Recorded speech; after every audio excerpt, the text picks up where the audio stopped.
When tourists enter the majestic beauty of Wadi Rum here in southern Jordan, they're so often taken up with the exquisite beauty of this valley and the rugged mountains that they miss a temple dedicated to the goddess Lat, or Alat as some call her.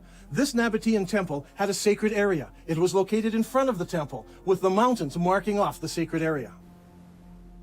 Before Islam, Arabs were divided into many groups. They worshipped different gods, and often fought amongst themselves over tribal issues. The one thing that held them together was the pilgrimage to a common ancient meeting place. The Quran calls this Masjid al-Haram, or the forbidden gathering place. Masjid means gathering, and is translated mosque today. Before Islam, there were no mosques, so the masjid was simply a gathering place. The forbidden gathering place was a sacred place of refuge and security, where regular activities ceased and violence was forbidden, or haram. The concept of haram, or forbidden, is very strong in Islam. في القرآن ذكر المسجد الحرام وهو المسجد الحرام في المدينة الإسلامية المقدسة ويعتبر المسجد الحرام وما حواليه من المدن هو منطقة محرمة. Allah has made Mecca a sacred sanctuary, and it was a sanctuary before and will be so after. None is allowed to uproot its shrubs or cut its trees or hunt its game. So we have two descriptions of the original holy city of Islam. It was a haram place where killing was forbidden, and it was the focus of the pilgrimage for many centuries before the founding of Islam. Now look here, much of the graffiti found throughout the Negev and southern Jordan was written by people on pilgrimage to the ancient city of Petra in southern Jordan. Thousands of people scratched their names and messages on rocks as they made their way to Petra for pilgrimage.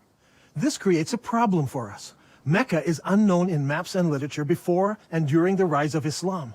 The descriptions, such as the center of the trade route, the mother of all cities, and the focal point of the ancient pilgrimage, do not fit. How can we solve this? The answer to that comes from Islam itself. المساجد في الوقت الحاضر تتجه كلها صوب القبلة صوب الكعبة وهناك مكان في المسجد يسمى المحراب الذي الإمام يوقف فيه ويصلي يقود المصلين ولكن في الأيام الماضية ما كان موجود هذا المحراب ولكن كان في حائط يتجه صوب القبلة وكان المبنى بالكامل مبني باتجاه صوب القبلة. In Islam, it is universally understood that the Qibla is towards Mecca and Saudi Arabia. No one questions the direction of the Qibla today. However, the Quran tells Muslims they have a Qibla. The text of the Quran does not give the name of the city to which prayer was originally made. It only mentions Masjid al-Haram, or the forbidden gathering place. Muslims believe they originally prayed towards Jerusalem. According to Islamic sources, in 624 AD, Muhammad changed the Qibla to Mecca. Muhammad revealed this in Surah 2 of the Quran. Thus we appointed the Qibla to you. Indeed, it was a momentous change, except to those guided by Allah. Allah would never make your faith of no effect. Now, shall we turn you to a Qibla that shall please you? Turn then your face in the direction of the Masjid al-Haram. Wherever you are, turn your faces in that direction. As a historian of the Arabian Peninsula, I've always been interested in finding the location of the original Qibla. What direction did Muhammad pray towards before the Qibla was changed? Was it Jerusalem as some claim? Was it Syria as some claim? Or was it some other direction? If we were to do this study 100 years ago, it would require an incredible amount of work and research. We would have to travel the world searching ancient sites to find the earliest mosques in Islam. Now, in a few moments, we can do what used to take a lifetime. Google Earth lets us look down on sites from space, and websites like ArcNet can combine the research of hundreds of students and professors. We can examine structures based on various criteria. We choose Islamic buildings, arrange them by date into a chronological list, then determine when they were constructed, check their Qibla direction by using Google Earth, and collate this to determine when the Qibla direction changed towards Mecca. This will give us solid data to work with. Now, determining the Qibla direction is not an exact science. Some of the early mosques like this one are not exactly square. So researchers need to find the Qibla wall and project 90 degrees from that wall. Because early buildings were not square, we cannot use the side walls or the back walls. This is the mihrab of an old mosque. The early Arabs set the Qibla direction using the stars, and they were very accurate. The best way to determine the Qibla direction is to visit the mosque and use an actual accurate GPS unit. Not every mosque can be used for this study. Many of them were totally reconstructed over time, so much so that it is no longer possible to determine their original Qibla direction. However, a number of mosques survive. For instance, there is a mosque called the Mosque of the Two Qiblas in Medina. Islamic history tells us that it was in this very mosque that the companion leading prayers was told of the Qibla change. So he turned around and started praying towards Mecca. The question is, where did he originally face? Muslims have a ready answer. He prayed towards Jerusalem. Now today the Mosque of the Two Qiblas faces Mecca. But in 1987 the mosque was completely torn down so it could be rebuilt. During the construction process, the old foundation was revealed, and they discovered that it did have a Qibla wall that did indeed face north, generally towards Jerusalem.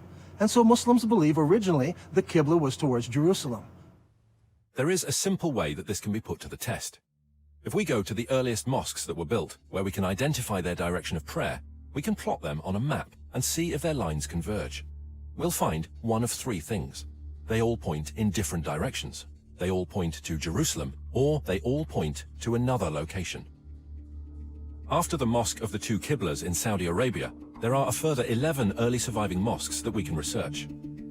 These are located in China, Egypt, southern Jordan, Lebanon, central Jordan, Yemen, Israel, Iraq, Jerusalem, West Bank, and lastly Lebanon.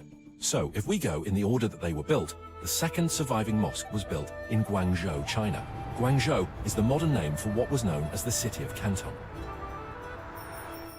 When Marco Polo reached this city in 1300 AD, he discovered over 100,000 Arab and Persian merchants living there. You see, the Arabs had been trading with the Chinese for hundreds and hundreds of years. This is all well documented. And so Abu Waqas, an uncle of Muhammad, traveled to China on a trade mission. And according to Chinese manuscripts, he built a mosque for the Arabs in Canton in 627 AD, or 6 years after the founding of Islam. I personally examined this mosque and used a GPS unit to determine the mosque's Qibla direction. What I found was surprising. This mosque does not face Mecca. It faces 12 degrees north of Mecca, meaning that it does not face Jerusalem either. Its Qibla passes south of Jerusalem. The next mosque was built in 641 AD, about 20 years after the founding of Islam, in the town of Fustat, just outside of Cairo. This mosque was rebuilt and enlarged several times, so that today the original foundation is no longer evident. However, a description of the original ground plan of the mosque survives, and the Islamic records tell us that the first Qibla pointed east, and later had to be corrected towards the south, towards Mecca. The next surviving Islamic building is the Umayyad Palace, built here at Humayma in southern Jordan. Around 700 AD, or about 80 years after the founding of Islam, the Abbas family built a large manor house here. This house had no special mosque area. Rather, the faithful would line up here in the courtyard to pray. This house has a Qibla direction, but it is not towards Jerusalem. The following year, a new mosque was built in Baalbek in Lebanon. Notice that its Qibla does not point to Mecca. 1 year later, the Umayyads built a large and impressive mosque here on the citadel in Amman, Jordan. This mosque points south. Mecca is over there. A couple of years after this, in 705 AD, or 84 years after the founding of Islam, Muslims constructed the Great Mosque of Sana'a in the capital city of Yemen. While this mosque points in the general direction of Mecca, it actually points to the west of Jerusalem. The following year, in 706 AD, the Umayyad Muslim rulers built Khirbat al-Minya, a large palace complex in Israel on the shores of Galilee. This palace complex had a specific room used as a mosque. According to the inscription set into a gateway, it was built 87 years after the founding of Islam by the Muslim ruler Al-Walid. This building and its mosque do not face Jerusalem. That same year, the Muslims also built the Wasit Mosque in Iraq. Originally, archaeologists claimed that this mosque pointed to Jerusalem. However, further research has shown that this mosque points south of Jerusalem. The next mosque is the Al-Aqsa Mosque in Jerusalem itself. This mosque is not the Temple Dome, but rather the old mosque to the south of the dome. This mosque is already in Jerusalem, but it also has a Qibla, and it does not point to Mecca. The next mosque we come to was built in 724 AD, 103 years after the founding of Islam. This is the Khirbat al-Mafja Mosque near Jericho in the Jordan Valley. This palace was built near the end of the Umayyad dynasty. By looking at the floor plan, we can see that the palace and its mosque faced south rather than towards Mecca. That same year, a mosque was built at Anjar, about 58 kilometers from Beirut. It was built near the end of the Umayyad period, and no more than 30 years later, it fell into ruins and eventually was abandoned. Since it was never rebuilt, we can easily determine the Qibla direction, which does not point towards Mecca or Jerusalem. Now, let's put this all together onto one map. The result is amazing. During the first 100 years of Islam, 100% of all the surviving mosques we have located so far face a spot in southern Jordan rather than Mecca. From north, south, east and west, mosques all face towards one spot. This isn't some small error in determining the Qibla direction. They all specifically point to just one place. Directly under this point is the ancient city of Petra.